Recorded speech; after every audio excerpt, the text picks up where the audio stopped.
Hi, friends. This is Wendy Harrop, and welcome to the Say Yes to Yourself podcast.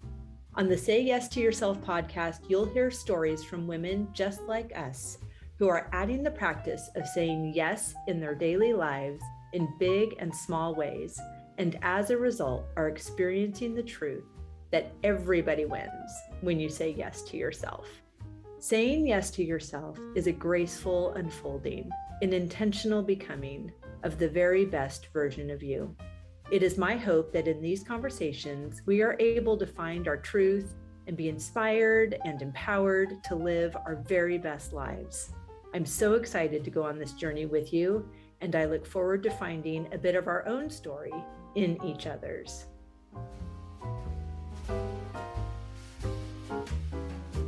Hello, friends. Welcome back to the podcast. I love that we're here again together. This is so fun. I am loving these opportunities to be with you twice as often as regular. I hope that you are finding that to be equally delightful. I'm eager to hear what you think of these 2 episodes a week. I just don't want to keep you from these fabulous, expansive conversations because they are delicious. They are filling my heart and my mind and my soul with such goodness. And I'm filled with curiosity as I discover more and more beautiful women that are saying yes to themselves in big and small ways, including today's guest, Alex Sabbag. She's phenomenal. She is a total force. She is an entrepreneur. She is an author. She is a presenter in our upcoming Say Yes Summit in April. So after you hear this conversation, I know you will be rushing to save your seat at that summit. We have so many fabulous presenters, actually. Let me tell you the list. We have Adriana Schumann and Mo Carrick. We have Alex. We have Elizabeth Martarara, whom you've already heard on the podcast. We have Valerie McKeon and Elizabeth Teglau, who you've already heard on the podcast. Claudine McDaniel, whom you heard last week, and Nicole Kramer, who you've heard. The first 2 women you will hear in the future, not too far from now, especially now that we're sending you 2 episodes a week. It's all just so good. So please save your spot for the Say Yes Summit. And please, oh my gosh, get your walking shoes on, get ready to do your chore where you're also desiring to feel super inspired, because Alex Sabbag's story most certainly will. She asks, have you ever experienced a moment when life flattened you down to earth and hit a quote unquote force quit on your world as you knew it? For author Alex Sabbag, this moment arrived on her 33rd birthday, the day her boyfriend was diagnosed with terminal brain cancer. In Soul Dive, My Journey into the Deep, which is her latest book, she shares her empowering story, one born from tragedy and ending in triumph. We follow Alex's journey from the darkest corners of pain, grief, and sorrow into a life with more peace, purpose, and presence. Written with the vulnerability, grace, and authenticity of someone who has experienced both grit and glory, Soul Dive is Alex's invitation to dive into the depths of your heart and soul. Readers will learn to see the beauty through the pain, find trust in the divine and their intuition, and rise from the ashes of life's inevitable redirects.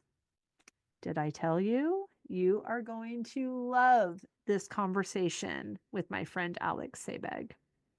Alex, I'm so excited to have this conversation. I've already decided that you're one of the most fun, fabulous people I've ever met. And I'm really thrilled to prove my point to all of our listeners over the next hour. Thanks for being here. Thanks for having me.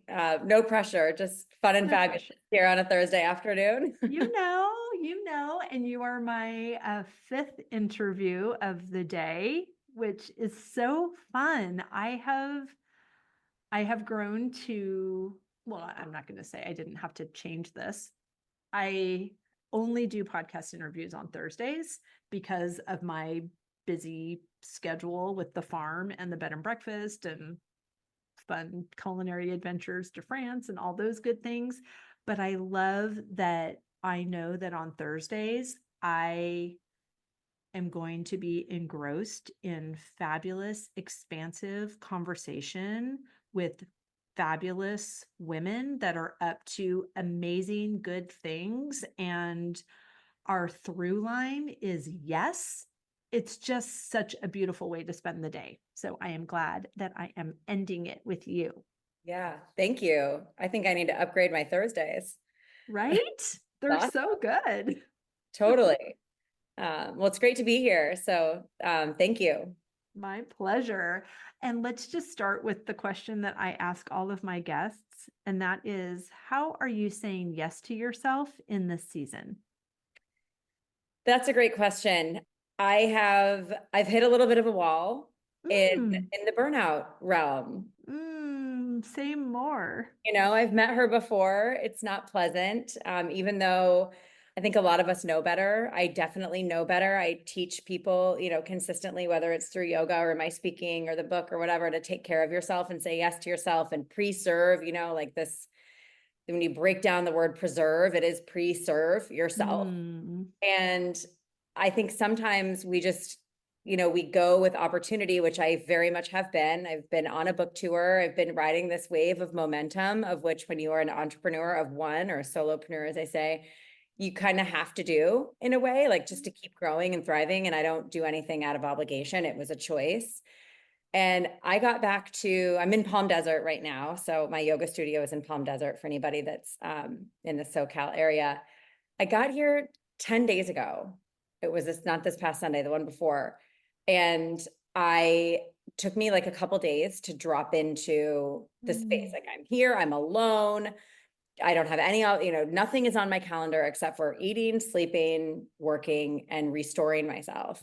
mm, And I have had to say yes to that program for 10 and plus days. Like, we're not quite there yet. And I think mm, what this has reminded me of which is going to get dropped on my Instagram later today, it takes a minute to unwind. Like, our nervous systems get so out of whack with just like existing. Like, nothing even needs to happen before we're like, oh my God, wait, I'm not just tired, I'm depleted. And there is, mm, so I noticed it and I was like sleeping 10 hours a night and I had no energy and like, it was just sort of like trudging through the day. But I think the more we can just be honest with ourselves about that, like when those feelings come up, and just say, when we're saying yes to something, we're saying no to something else. So by saying mhm, yes to the rest and the reprieve, it's like no to plans, no to cocktails, no to like anything that's not like super nourishing and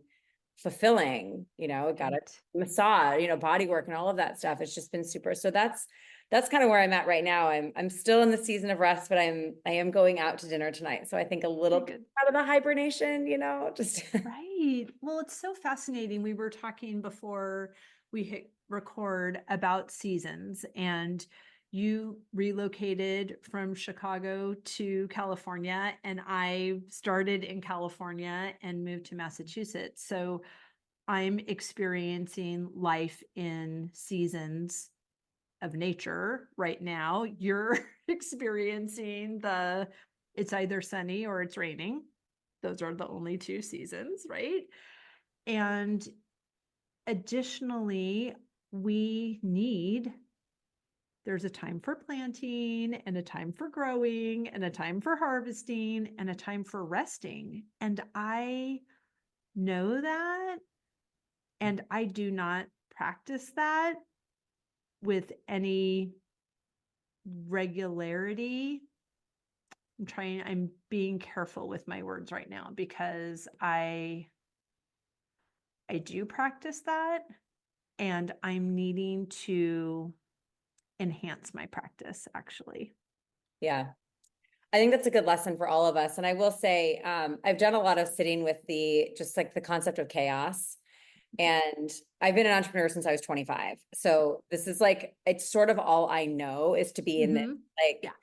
going phase. And I've been told by people in very negative ways, oh, you're so much chaos. You're so chaotic. And I'm like, wow, I was like a little offended by that. And that might be true. And to some people, that might be really hard to be around because I have so many things going on and I can jump from one thing to the next. And there's always like, as something's launching, something's planted. And so there's just this whole cycle. But I will say, I was like, okay, why is this so negative? Like, why is the connotation around chaos so negative? And as I like got a little bit more clear with what I was feeling, I was like, chaos follows creation. So whatever you're creating, whether it's your garden or children, I don't have children, but they are pure chaos. Yes, they are. They have their own ideas. That's incredibly chaotic. Totally. Because I have a plan and your idea needs to be to follow my plan. Right. Good luck with that. Yeah. Get a dog. Exactly. But in all of these, like whether it's, the solopreneur who's starting a business in her 50s, or whether it's somebody who's like branching off and becoming a yoga instructor in, some iteration of their career, it doesn't matter. Anytime you're creating something or you're embarking upon something new, bringing something new to life, it's going to be a little chaotic or a lot chaotic. And I think the more we can just be aware and accept it, like it's kind of like not to go into the 12 steps here, but like we just need to accept this is a chaotic season. So then what do we do about it? Right. And I think when you go back to this concept of rest and restoring and being able to drop into a space where we can like refill, if we can honor the chaos and say, well, this is it. I mean, I was on the road for 6 weeks. And I am somebody who likes routine. I like my own bed. I like things a certain way, eat a certain way. Like all of this was incredibly challenging for me in a lot of ways, but I sort of surrendered like into the party, like into the flow of it all. And it's like, fine, I'm gone. Yes, I'm going to go out to dinner. And yes, I'm going to have the extra glass of wine. And yes, I'm going to make back-to-back plans or whatever it is, because it had an end date. Yes, it is a season. Totally. And they always do. And I think, when you find yourself in the middle of the storm, find a pocket of quiet, and I guarantee you're going to be able to see some type of end. It might just be the end of the day, like you might just be in such a chaotic season, and we've all been there, where it's like, I actually don't see the light at the end of the tunnel. So then it's a day by day deal. Right. Like shut down the noise, shut down the media, shut down the TV, put the kids to bed, whatever it is. Give your husband a cocktail, tell him to be quiet. I don't know. Right. Whatever it's for you. Like, I don't tell anybody how to live their life, to be honest with you. Like, I'm not qualified to do that, but I am going to tell you how I do it for me. And if you wanted me to tell you what to do, I can certainly like put my bossy pants on and do that. But this is largely just like, stemmed from my own life experience as, entrepreneur, small business owner, caregiver, now author, speaker, et cetera. Like we always have these like different iterations and seasons of our lives. And God willing, the seasons of our life will align with the actual seasons of the temperature, but like, I don't want to be chaos in February. If I'm in Massachusetts, I want to chill. Yeah. I want to be home. I just want to I don't want to be go, go, go. So I hope that aligns for you. Yes, it does. And I think that, like you, I've been an entrepreneur my whole life as well. And I love saying yes. And I have a pretty legit filter. I'm only available for what delights me.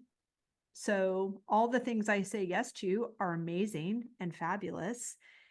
And what I am finding is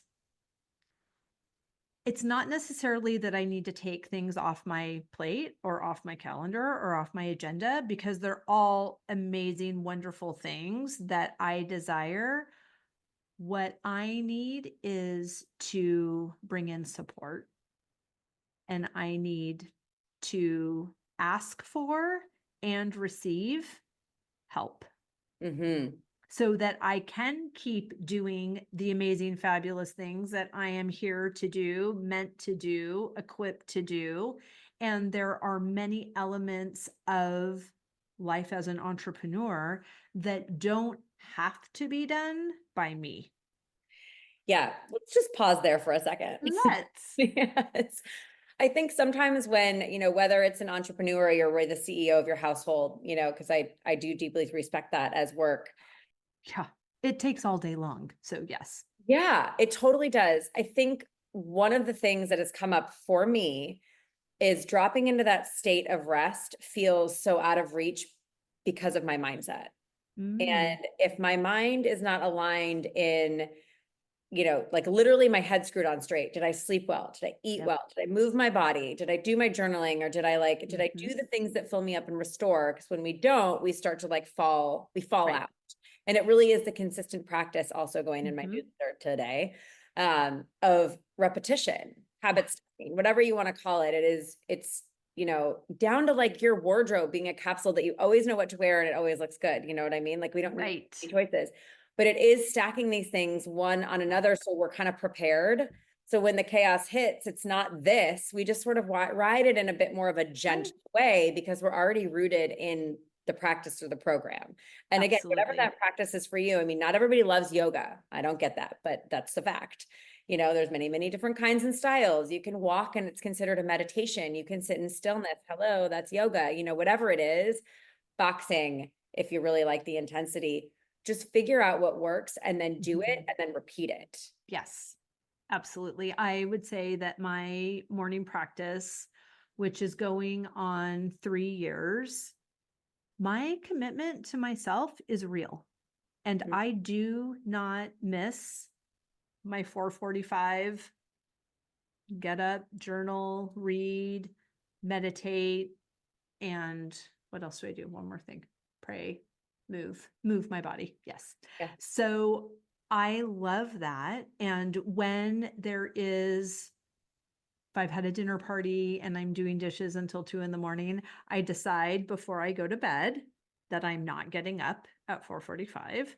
And so I might change my schedule, but I keep my routine. Yep. And that serves me when I, travel to France or any of those things. Also, my friend there is a chef and he likes to eat at midnight. So I'm not getting up at 4:45, but when I do get up, I keep that practice. And that has 100% been a lifeline for me. And I can tell when I just don't like how I'm showing up for myself when I'm not in that tapped in Mm. place in the morning. Yep.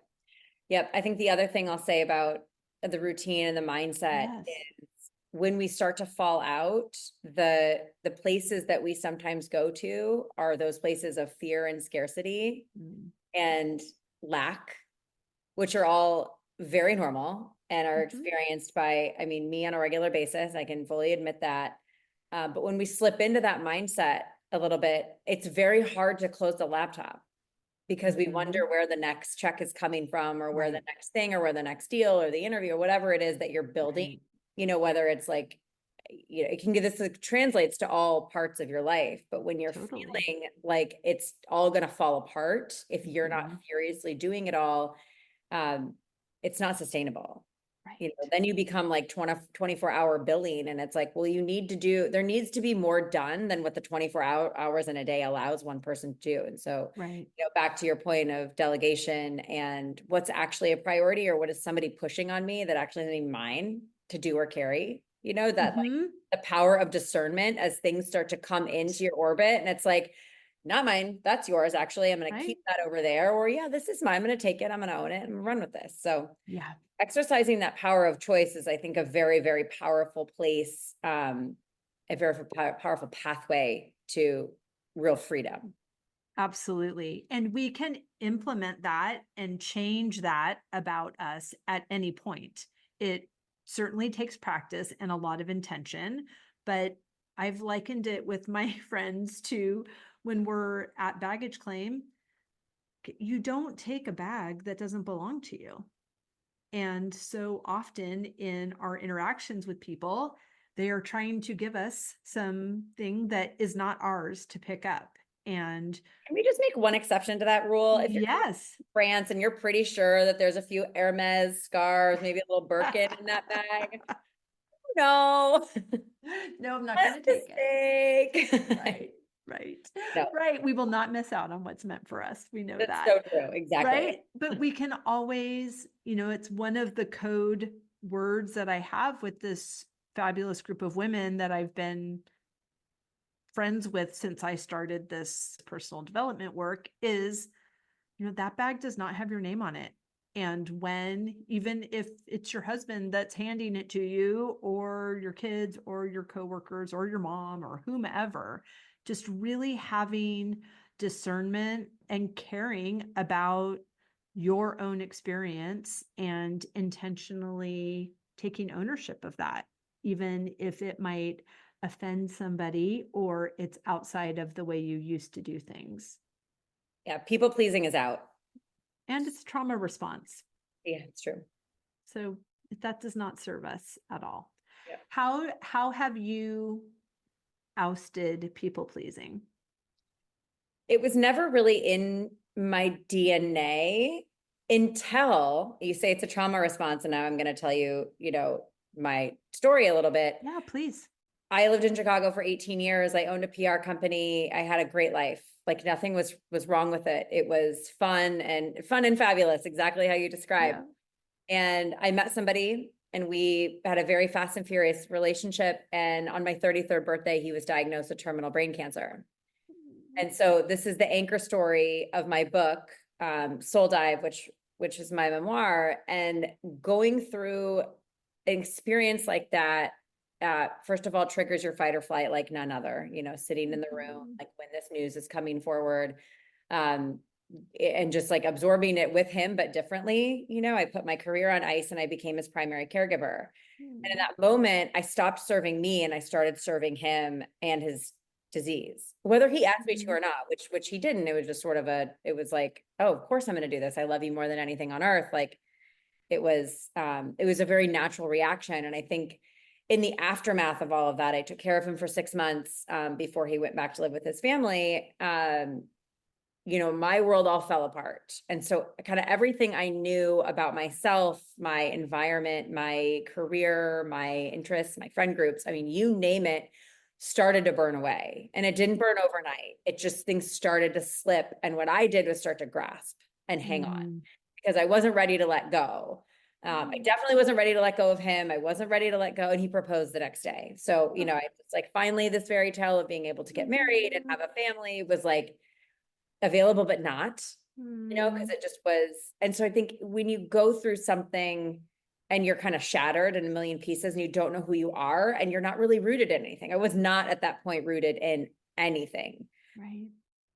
Except the faith that I've always had, like deep down, I knew, it's some little glimmer of awareness. So I was like, this is a season and it's not going to be forever, but I didn't know how long I was going to be in it. And I didn't know what I had to go through to get out, or to like arrive on the other side. There was no magic pill. There was no,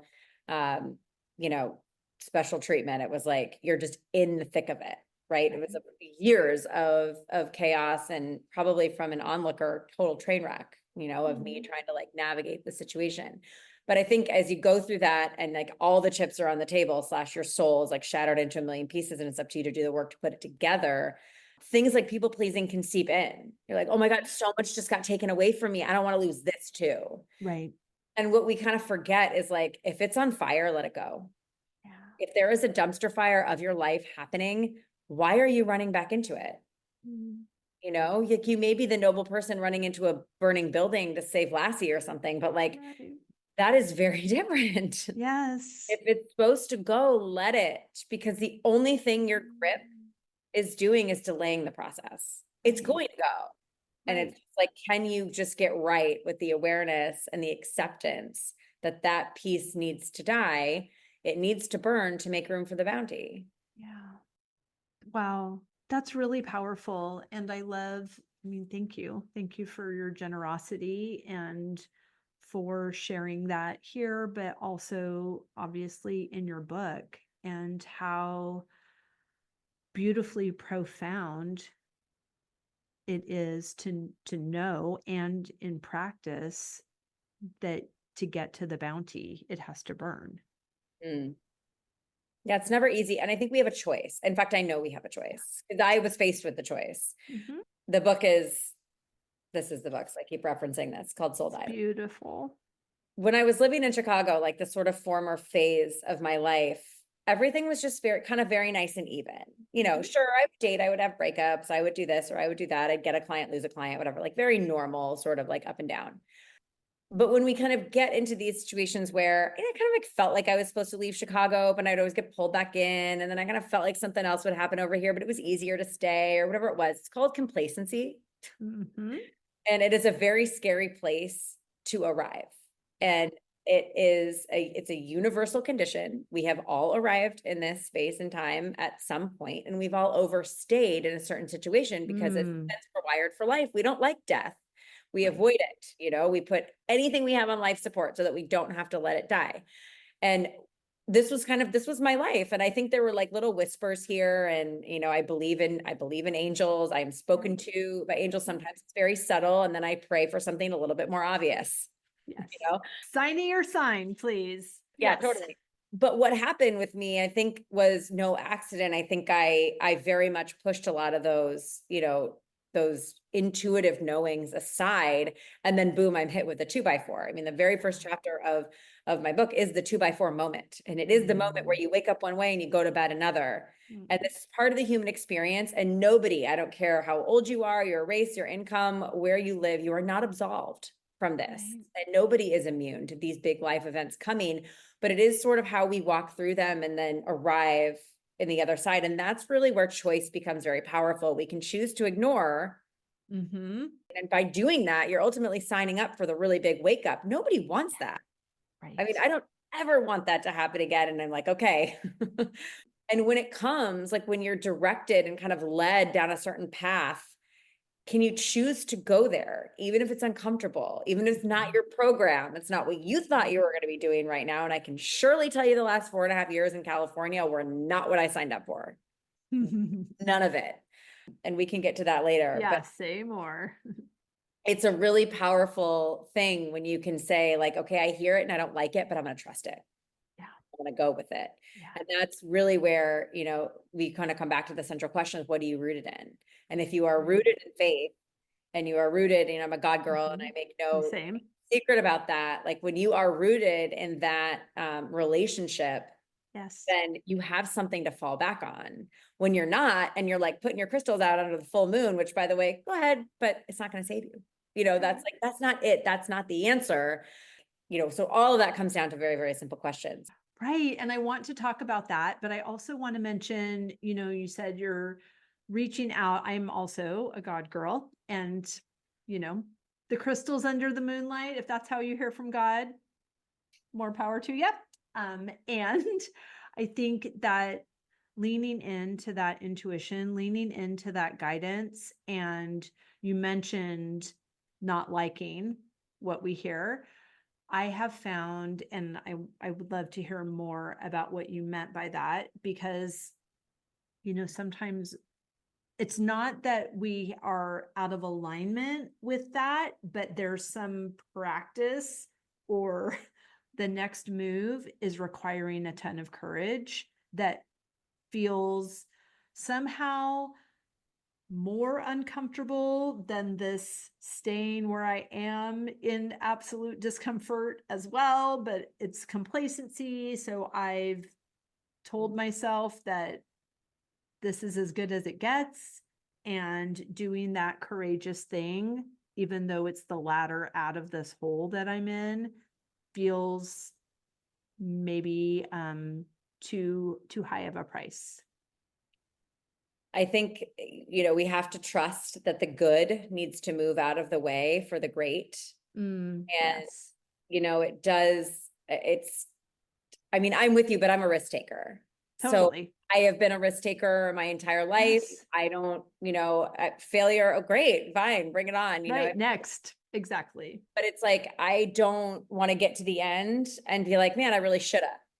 Exactly. And really nothing to me is scarier than this nonsense that I'm living right now that has caused me to cry out in the prayer in the first place. Yeah. So I know, and I love, for both of us, this foundation of faith and this knowing.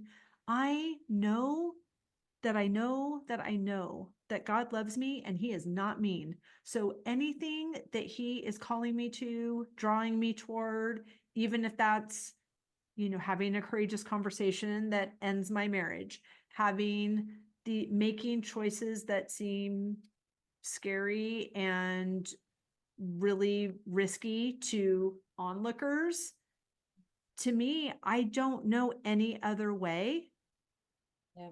but going where I'm being led. And that happens to be incredibly expensive and very fabulous and glamorous. And I'm here for it. Totally. Yeah. Totally. Now, can I have the abundance, please, to afford these really fabulous first class trips to France? That is a part of that work, right? Because we know that God's not mean. And if these dreams are in our hearts, and if this gifting and service and contribution and impact that we desire to make in this world, we don't just get that vision and not have everything we need to realize it. And I know that you know that. And I know sometimes I feel like I know that more, and sometimes I know that less. But it is this practice of allowing and trust and surrender and reminding myself of every single time that I have shown up in what God's asking me to do, he shows up more. Yep. Yeah, it's a good reminder. And I think what we have to keep in mind is like, it's very easy to sit here and talk about it. But we're also doing it. And that's why it's easy for us to sit here and talk about it. Yeah, but in the moment, and I will tell you, I've had many, many moments over the last 4.5 years when I'm literally like, what the f are you asking me to do? Because it doesn't make sense. Right. Are you sure? Are you Right. super sure? Yes. And, you go back and I double click and I'm like, this doesn't, I can't compute the ask fully. And I think when that comes up, it's really just more of a question of the internal trust and the willingness to let go and surrender. And I will tell you, I was not a surrenderer in my like pre-caregiver, Yep. really pre-caregiver. Surrender was not an option. No was not in my vocabulary. Right. And I didn't want to hear it from anybody else either. Mhm. And it got me pretty far. I'll say, you can push the rock up a lot of hills when you are determined and you're young and you're like, you got it, right? I had the endurance to do it. And eventually you go like this and the rock falls right on top of you, which was very much my experience. But I had decided to move to California. It became very clear that I was supposed to be out here. And so I did. I took a job and I wrapped up my PR company in Chicago. I accepted a chief marketing officer role with a startup. I was like, I'm going to go and I'm going to work for somebody else and I'm going to live somewhere, Laguna Beach, whatever you name it. Yep. And the day I started working in person, I started getting harassed by the CEO. And I was like, this is weird, And so, like, long story short, and I can't share too many of the details at the moment because I'm working on that and I'm not letting it go. But a few months in, my email gets shut off and here we are.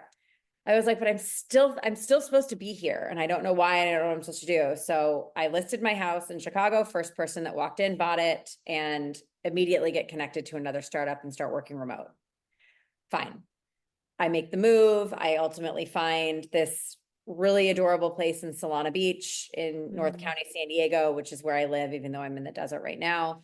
And great, buy it, commit everything in my bank account to renovating it. And I'm like, I'm going to start over. I'm going to work for somebody else. I'm going to take the pressure off of me. And this is going to be great.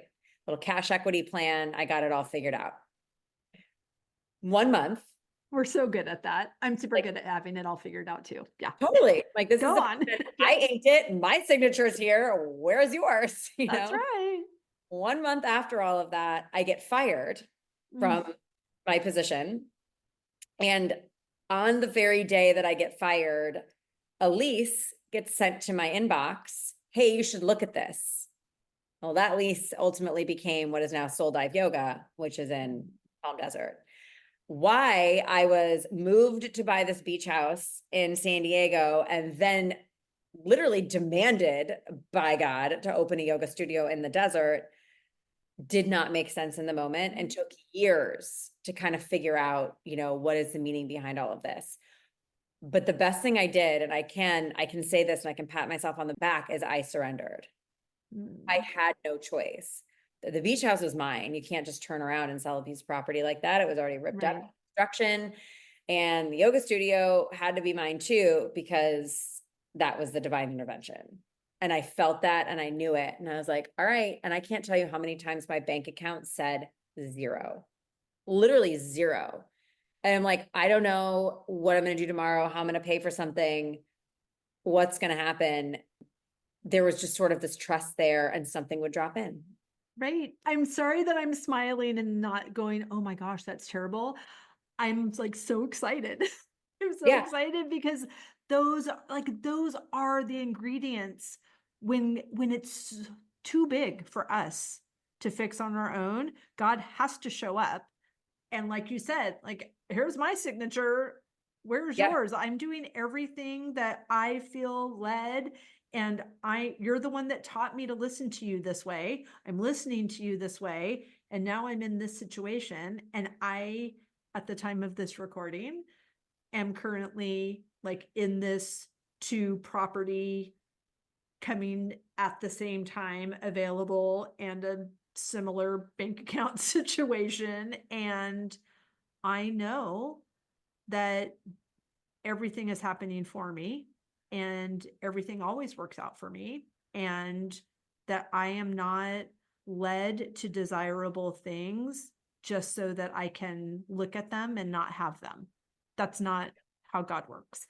And I'm loving this conversation because I think it is these types of conversations that remind us and give us that injection of confidence in the divine and confidence in ourselves and reminders of how he shows up time after time after time after time. And then we think, oh, why am I worried again? Okay, never mind. I'm good now. Let's go. Yeah. At the end of the day, you really don't have enough time to worry. I know, it's such a waste. Yeah, we make the time to worry when we could be spending our time doing something else. And I'll tell you, I get asked what my favorite chapter in the book is, so I'm just going to tell you. Please do it. Do And it. it stems from, it's inspired by my father, who is now 80. And so my parents had me a little bit later in life. And although I'll be 40 this summer. So I was kind of I was really going through it. Post caregiver, I was like starting my yoga teacher training. I was reading a lot of inquiries, self-study. I was reaching for anything I could get my hands on, right? Mm-hmm. And I was visiting them in Iowa, where I grew up, and I was sitting by the pool, and he comes out with this box, and he said, "Here, Alex, more of your happy horse shit arrived," and like throws the box on the ground next to where I'm sitting. Oh my God, like you don't understand me. And when I like kind of thought about that and eventually could laugh about it, you know, this whole concept of manifestation and like what we want and what we're calling in. You can call it manifestation if you want, and a lot of people do. I would say it's what's on your heart. It's your hopes, it's your dreams, it's your like, what do you want for yourself in this life or this iteration of your life? And my response to all of that is, if you don't move toward your manifestations, it's all a bunch of happy horseshit. Yep. Sitting on your couch, wishing and hoping and clicking your heels together 3 times isn't going to do it. You have to take action. You have to put the act in action so that God knows you're ready. Right. And it's inspired action. It's in the direction of what we want. It's so true. And so no matter what it is, if you're like, okay, I was definitely called to do this, but I'm feeling like I'm surrounded by mountains, first of all, pray for help. But second of all, keep going. Yeah. And I would say I wrote this book for 3 reasons. And it's very simple. Number 1, you're not alone. And I will tell you, nothing makes you feel more isolated than trauma. Right. For sure. No matter what the trauma is, it could be your diagnosis, it could be your caregiving, it could be a divorce, a breakup, it doesn't matter. You feel alone and it's really hard to get out of it. And number 1, first and foremost, you are not alone. And number 2, you have to laugh. And it might not be funny in that exact moment, but you have to open yourself up to the lightness and the joy. Like this human experience is supposed to be quite joyful, even in the moments of sorrow and pain. And number 3, you have to keep going. You have to keep going. Just get up, put one foot in front of the other. And it comes back to the routine that we started this conversation about. Right. How do you wake up in the morning, or how do you go to bed at night? Like, what are those little things you can put on repeat to keep doing. Even if that's all, I can tell you for the last 10 days, all I was doing was that. Yeah. All I could get through was that and a little extra skincare, Right. like very, very baseline self-care, so I could then like restore in a way to show up for phone calls like this and, Yes. the work I have to do, it's like can't do it all on empty. No, absolutely not. And it was the time for you to have that 6.5 weeks of go, go, go. You're in a book launch. That is also a season. Unless you write another book next week, you're in hiatus. Yeah. It's not going to be very long. So take good care and make good choices. But I've only known you for 45 minutes, and there is no long-term rest in either of our futures. It's not how we roll, and that's what sleeping's for. And sometimes we have to make extra choices and be kind to ourselves to replenish after something like you've just experienced with your tour. And there's more good work for us to do, and there is support available. There is abundance available. There are opportunities available. There are clients. There are everything that is in your heart is in your heart for a reason because it already exists. Yeah, I like to tell people if it is for you, it will find you. That's right. And the timing is not up to you. No, and the how is not your responsibility. That's good news though. Isn't it? At the beginning, you're like, we're going to talk about dating, which we certainly can, but the how is something that I have had to remind myself in my romantic life. I am 39. Yes, I want to be married by now. Like it's true. I would love to have a family. Like I would love for that to be my reality. It's not. It's just not my reality right now. And so there's the acceptance piece. But there's sometimes when I wake up and I'm like, I am going to try. I'm going to pursue this and I'm going to pursue that. And that's okay. Like some of that is putting the act in action. And then there's other times when it's like, can you just relax? Yeah. Can you just surrender and not be worried about how it's going to happen and just go live your life? And maybe it is the random meet cute at the coffee shop or, whatever, if people talk to each other in the airport or whatever, like that hasn't been my experience, but perhaps. But just letting go a little bit and sort of letting the magic of what's supposed to naturally unfold come to fruition, whether you meet your person on an app or in the wild, it doesn't really matter. But I have a tendency to want to like get my hands in it and like start to meddle and be like, well, it's got to be this way or this way or this way. And, just take a break.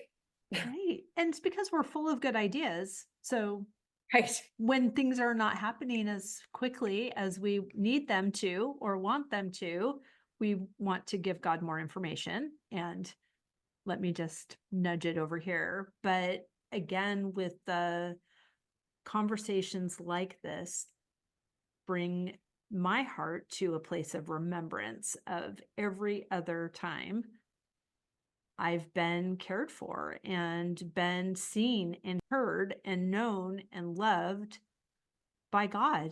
And it's been in those really unexpected, undesirable situations like you with your sweet love that I have never felt more in the palm of God's hands than in those situations and in those opportunities. And then in how I moved through and out of them. Because for me, I'm thinking of my divorce that is still in process in many ways, but it's just logistics now. The courageous action part of it, that it was really hard and took a lot of intention and introspection and reading and journaling and praying for him to change so that I didn't have to take this action, and being super, super, super, super, super sure that that is what I was supposed to do. And, when you're in it it feels like, when will I ever feel at peace? And when will I have certainty again? And when will I have love? And when will this rectify itself? And why is this happening? You're just in it. But when you look back on it, you see, hindsight is 2020. Like, as I look back, I can see how held I was, how important it was that I sat in that question for 9 months at the same time that I was establishing that spiritual practice that has become my morning routine. That's what rooted me in that practice. That's what solidified those habits for me, that now I'm not available to start a day without that. And the things in my journal are very lighthearted in comparison, but it's all happening for us, not to us. Yep. I love that. It's a tough process. Nobody said that we had to love everything that comes our way or all the experiences we have. I mean, we were never promised that this was going to be easy or enjoyable. And somehow, like, if people do think that we were promised that, I mean, you got the wrong idea. You got the wrong message. But we don't know the beauty without the pain, and we don't know the light without the dark. And we have to remember that. Like, when we get into the dark season, we have to know that it's just, nothing is permanent. And it's one of the hardest kind of pills to swallow in the human experience. No people, no situation, no relationship, nothing. So the more willing we are to, like, detach and let go and kind of ride a more fluid wave, one season might end, but the next one might be really great. We're still in our mission season. That's not so great, but the great is coming. And, just to trust and sort of just be a little bit more gentle with how we arrive and flow. Yes. It just lets ourselves off the hook a little bit more. Right. Right. And when we are gracious with ourselves, it allows us to be gracious with other people. It's really important. What is next for you? That's also a great question. So I have currently been kind of living between the Palm Desert and San Diego. Okay. That transient lifestyle of being, never being somewhere and always being in the car has grown a little tired for me. And I also recently lost my dog, which is heartbreaking and horrible. I know we can't talk about it. We just have to put a pin in that. But I will say there's many, many times in my life and in yours, I'm sure, where we have been faced with keep going on this, like, hamster wheel of complacency or choose to set ourselves free. Right.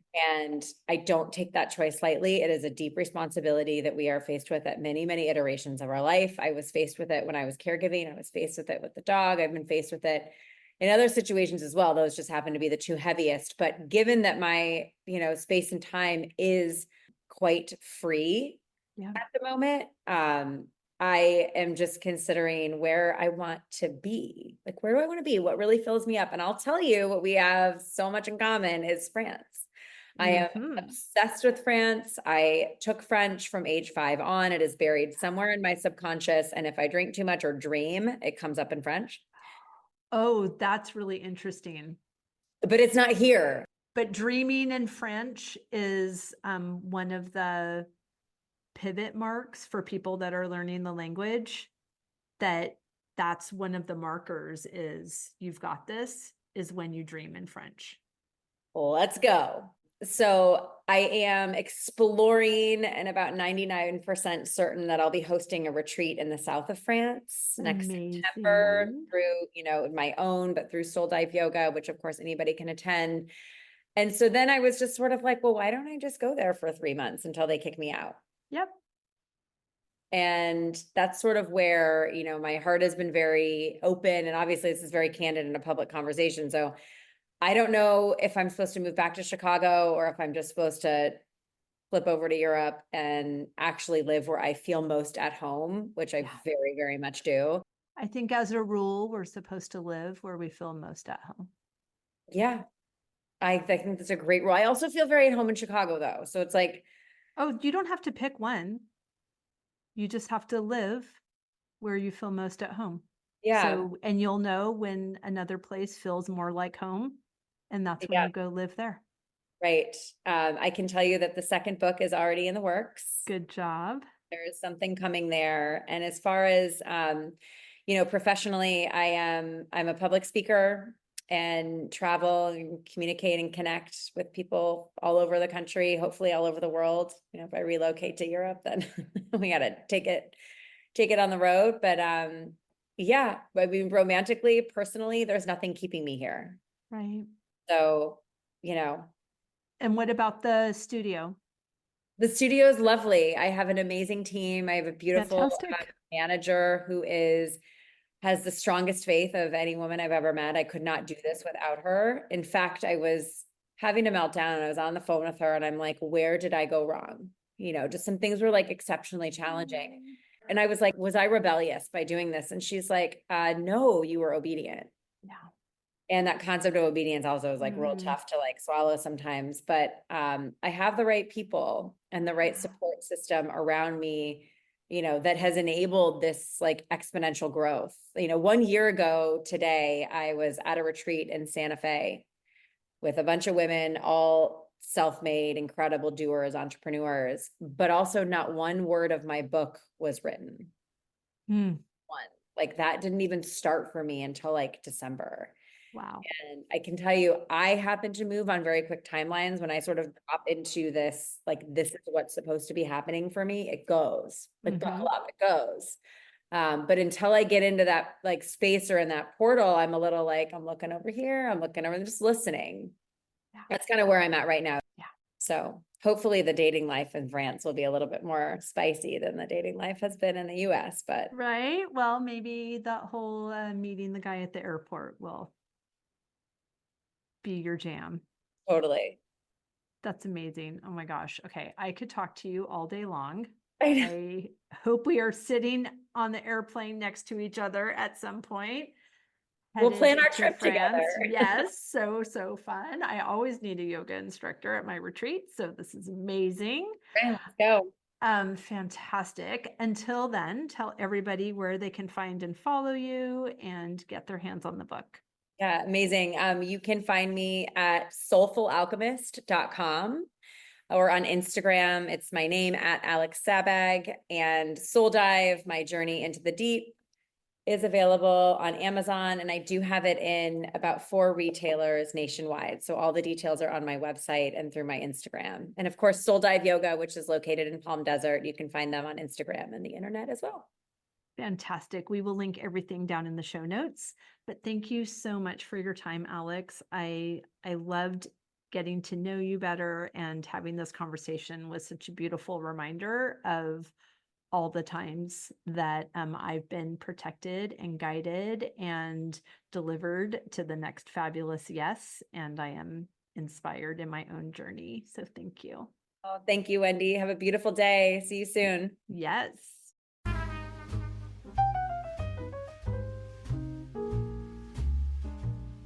I hope you enjoyed that conversation as much as I did. As always, any links or notes mentioned can be found at phineaswrighthouse.com in the podcast section of our site, or in the show notes below. And if you haven't connected with me personally, come find me on Instagram at Phineas Wrighthouse and let me know you listened to this episode. I'd love to get to know you. Thank you for sharing this time with me. I know your days are full, and I'm really grateful that you chose to spend some of your precious time right here. Be sure to subscribe to the podcast so you don't miss any of these delightful conversations. I'll see you next week.